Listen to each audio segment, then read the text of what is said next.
ابن تیمیہ اور اس کے پیروکار زیارت قبور کو بدعت اور شرک قرار دیتے ہیں۔ تو وہ عقیدہ جو 70 سال میں اب آیا ہے وہ درست ہے، یہ سعودی عرب میں جو 1400 سال اس سے پہلے رہا ہے وہ درست ہے۔ لیکن ابن تیمیہ کے پیروکاروں نے اسی نظریے کو بنیاد بنا کر نہ جانے سینکڑوں مزاروں کو مسمار کر دیا۔ سرکار نے فرمایا ہر اس قبر کو توڑ دو کہ اس پر عمارت بنی ہوئی ہے۔ چلیں شروع کریں۔ یہ جملہ بولنا کفر ہے۔ وہ خود کچھ نہیں کر سکتے، خالصتاً کفر اور شرک یہ ہے۔ بہت بڑا گناہ ہے اور دین میں خود ایک اختراع ہے۔ ابھی ہم فلاں کے ساتھ تھوڑا کچھ کر لیں، اللہ تعالیٰ ہمیں فوراً پکڑ لیتا ہے۔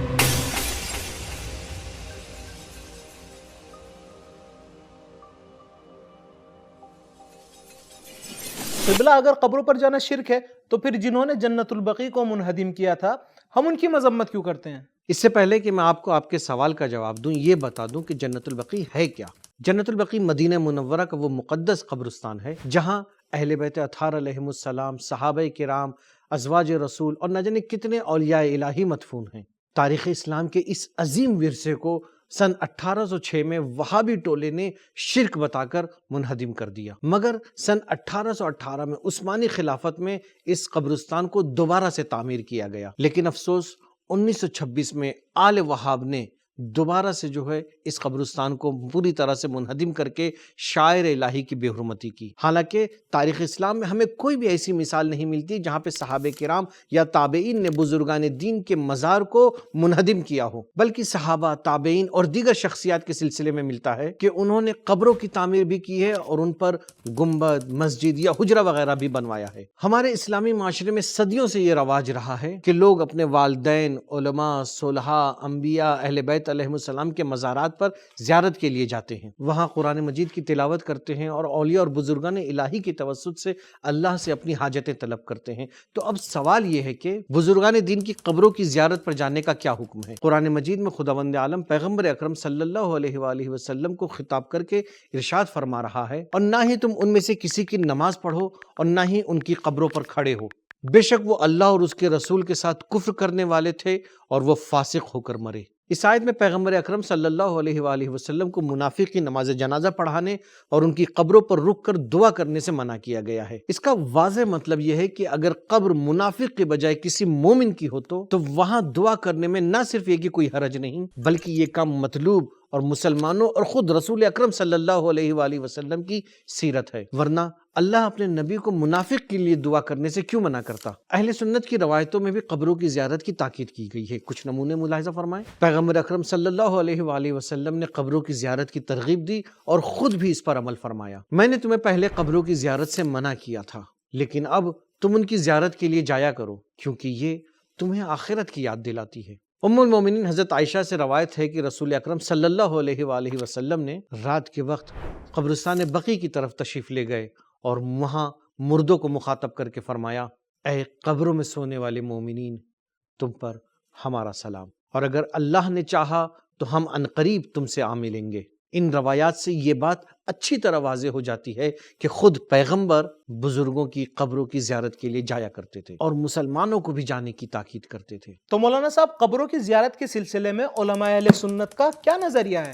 خود علماء اہل سنت بھی زیارت قبور کو جائز بلکہ مستحب سمجھتے ہیں۔ ان کے کچھ بڑے علماء کے اقوال کو ملاحظہ فرمائیں۔ نمبر 1، علامہ ابن قدامہ مقدسی حنبلی فرماتے ہیں، اور اس مسئلے میں علماء کے درمیان کوئی اختلاف نہیں ہے، کیونکہ نبی کریم صلی اللہ علیہ وآلہ وسلم نے فرمایا قبروں کی زیارت کیا کرو۔ نمبر 2، امام نووی شافعی لکھتے ہیں، رہی بات زیارت کی تو وہ بالاجماع جائز اور مستحب ہے۔ اسی طرح مالکی، شافعی، حنبلی اور دیگر علماء بھی زیارت قبور کو جائز بلکہ مستحب مانتے ہیں، لیکن ابن تیمیہ اور اس کے پیروکار زیارت قبور کو بدعت اور شرک قرار دیتے ہیں۔ لیکن زیادہ تر علماء نے ابن تیمیہ کے اس نظریے کی مخالفت کی اور ان کی رد میں کتابیں لکھی گئیں، اور سلفی نظریے کو قرآن و حدیث کے مستحکم دلائل سے رد کیا گیا۔ اچھا، تو مولانا صاحب یہ بتائیے، اسلام میں اولیاء اور بزرگان دین کی قبروں پر گنبد یا روزہ وغیرہ بنانا کیسا ہے؟ اولیاء الہی کی قبر پر مسجد یا کچھ بھی تعمیر کرانا نہ صرف یہ کہ جائز ہے بلکہ ایک طرح سے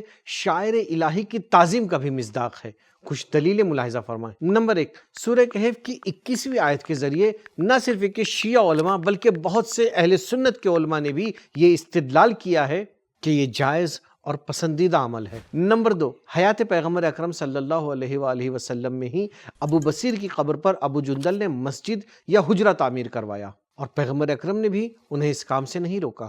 نمبر 3، جناب عائشہ کے کہنے پر خلیفہ دوم نے پیغمبر اکرم کی قبر اور حجرت حضرت عائشہ کے درمیان دیوار بنائی اور اس کے بعد ولید ابن عبد الملک نے اپنے زمان خلافت میں سب کچھ گرا کے پھر دوبارہ ازسر نو تعمیر کروائی۔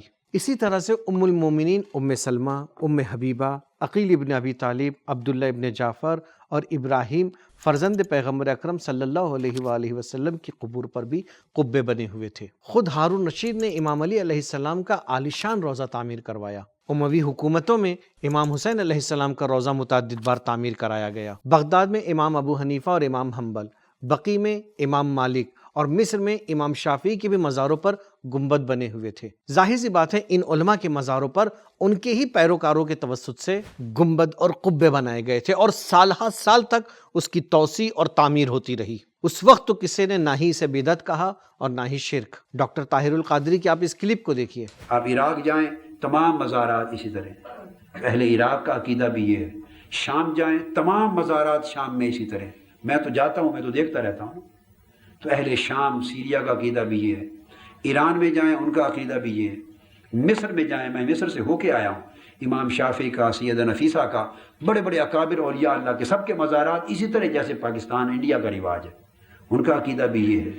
میرا مقصد بات کا یہ ہے کہ ترکی جائیں، مولانا روم اور حضرت ابو ایوب انصاری رضی اللہ، فوٹو دیکھیں نا مزارات کے، ان کے بھی مزارات گنبد کے ساتھ اسی طرح۔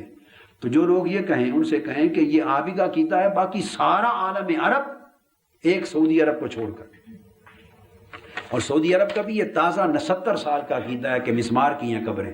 70-75 سال پہلے تک وہاں بھی مزارات اور گنبد ہوتے تھے، پورے 1400 سال سے پرانی فوٹوز ہیں۔ حضرت فاطمہ الزہرا کا مزار اور گنبد تھا، عثمان غنی رضی اللہ تعالیٰ عنہ کا مزار گنبد تھا، حلیمہ سعدیہ کا تھا، اہل بیت اطہار کا تھا، تو یہ گرائے ہیں۔ حضرت آمنہ کا تھا، پرانے فوٹو موجود ہیں کتابوں میں۔ تو یہ بھی جب 25-24 میں یہ اقتدار پر آئے، پھر 40s میں تو بلڈوز کیے ہیں اب، تو وہ عقیدہ جو 70 سال میں اب آیا ہے وہ درست ہے، یہ سعود عرب میں جو 1400 سال اس سے پہلے رہا ہے وہ درست ہے۔ صدر اسلام سے لے کر آل سعود تک بہت سے صحابہ اور ائمہ اہل بیت، ازواج نبی اور بہت سے علماء اور صلحاء کے بنے روضے اس کے جواز، نہ صرف جواز بلکہ اس کے پسندیدہ ہونے کی دلیل بنے رہے۔ اسی طرح سے امام ابو حنیفہ، امام مالک، امام احمد بن حنبل، امام شافعی کی قبریں اس بات کی دلیل ہیں کہ یہ عمل شرک نہیں ہے۔ علماء اہل سنت نے بھی اس عمل کو جائز اور مومنین کا طریقہ قرار دیا ہے۔ تو اگر یہ عمل حرام ہوتا تو ابن تیمیہ سے پہلے صحابہ، تابعین، علماء اور فقہاء نے اس کے خلاف آواز کیوں نہیں اٹھائی، اس کے خلاف فتوے کیوں نہیں دیے؟ سب سے پہلے ابن تیمیہ نے قبروں کی زیارت اور قبروں وغیرہ پر گنبد وغیرہ بنانے کو حرام اور شرک قرار دیا، اور اس وقت کے بھی اہل سنت کے جید علماء نے ابن تیمیہ کے اس نظریے کو قرآن و حدیث کی روشنی میں باطل قرار دیا تھا۔ خود آپ ابن تیمیہ کی اس قبر کو دیکھیے اور پھر بقی میں ائمہ اہل بیت علیہ السلام کے مزارات کو دیکھیے۔ لیکن ابن تیمیہ کے پیروکاروں نے اسی نظریے کو بنیاد بنا کر نہ جانے سینکڑوں مزاروں کو مسمار کر دیا۔ وہابیت جس روایت کو بنیاد بنا کر ائمہ اہل بیت علیہ السلام کے مزاروں کو مسمار کر رہے تھے، وہ روایات یہودی اور نصارہ کی قبروں کے سلسلے میں ہے، مسلمانوں اور مومنوں کی قبروں کے لیے نہیں ہے۔ آپ یہ ویڈیو دیکھیے۔ سرکار دو عالم جب مدینہ تشریف لائے تو یہود کثرت سے تھے، ان کی قبروں کے اوپر فوٹو لگی ہوئی تھی۔ کیا لگی ہوئی تھی؟ فوٹو۔ اور ان کی قبریں لمبی اونچی اونچی تھی۔ آپ سمجھ گئے اونچی سے مراد کیا ہے؟ اونچی سے مراد یہ گنبد نہیں ہے اولیاء کا، اونچی سے مراد یہ کہ عین قبر کے اوپر عمارت، یعنی مردے کے جسم کے اوپر ہی عمارت کھڑی کر دی گئی اور اس پر فوٹو لگی ہے۔ تو بخاری شریف کتاب الجنائز موجود ہے، سرکار نے حضرت علی کو بلایا کہ آؤ علی۔ جب مدینے پر مکمل تسلط ہو گیا، حضرت علی نے، سرکار نے فرمایا ہر اس قبر کو توڑ دو کہ جس پر عمارت بنی ہوئی ہے اور جس پر تصویریں بنی ہوئی ہیں۔ حضرت سیدنا علی رضی اللہ تعالیٰ نے ہر اس قبر کو توڑ دیا۔ انہوں نے اس حدیث کو بنیاد بنا کر سیدہ عائشہ کا گنبد گرایا، سیدہ فاطمہ کا گنبد گرایا، سید الشہداء کا گنبد گرایا، حضرت عثمان غنی کا گنبد گرایا، اور تقریباً 10,000 کے قریب صحابہ اور اہل بیت کے گنبد مدینہ شریف کے اندر گرائے گئے، جنت المعلیٰ میں گرائے گئے، جنت البقیع میں گرایا۔ اس کا رہا تھا یہ قبروں پر عمارت، سمجھ گئے اس پر؟ تو یہ گنبد جو ہے یہ قبر پر عمارت نہیں ہے، یہ قبر کے گرد عمارت ہے۔ سمجھ رہے؟ قبر کے کیا ہے؟ یہ ہال قبر ہے،